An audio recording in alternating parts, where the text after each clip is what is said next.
আসসালামু আলাইকুম, সবাই কেমন আছেন? আশা করি সবাই ভালো আছেন। তো চলে আসলাম বাবার বাড়িতে বেড়ানোর জন্য। সবাই আমাকে বলতেছে, "তুমি রান্না করো, তুমি রান্না করো। তোমার রান্না অনেক মজা লাগে।"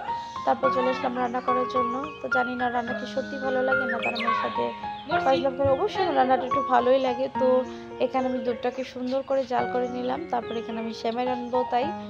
তো দুধটাকে নামিয়ে তারপর আমি এখানে সেমাইগুলো দিয়ে দিলাম। তারপর সুন্দর করে আলতো হাতে নাড়াচাড়া দিয়ে সুন্দর করে সেমাইটা ঢেকে রাখবো, যাতে সুন্দর করে সেমাইটা পানিটা মানে দুধটা টানিয়ে নিতে পারে। তারপর এখানে চলে আসলাম নুডলস রান্না করার জন্য। তো নুডলস প্রথমে সিদ্ধ করে নিলাম, তারপর সিদ্ধ করে ঠান্ডা পানি দিয়ে ধুয়ে নিলাম।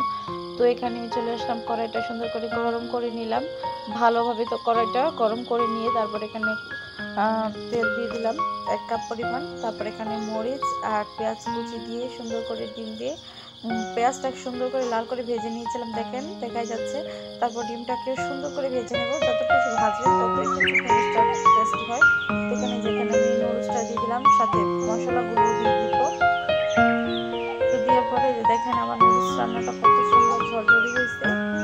তো নুডলস রান্না শেষ করে এখানে চলে আসলাম শিরিষ পিঠা ভাজার জন্য। এখানে শিরিষ পিঠা সুন্দর করে আমি ভাজতেছি, আর এখান থেকে আমার আম্মু সুন্দর করে চিনি করে ছিটিয়ে দিচ্ছে।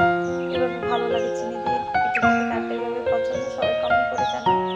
তো এখানে আবার চলে আসলাম, আর দুটো শিরিষ পিঠা ভিডিও ভেজে নিলাম। তো এখানে চলে আসলাম গরু মাংস ভুনা করার জন্য। তো আমি এখানে মশলাটা সুন্দর করে কষিয়ে নেব প্রথমে। তো এখানে মাংসগুলো পানি ছড়িয়ে নিয়ে সুন্দর করে আমি কড়াইতে দিয়ে দেবো। দেখেন মাংসগুলো দিয়ে দিলাম।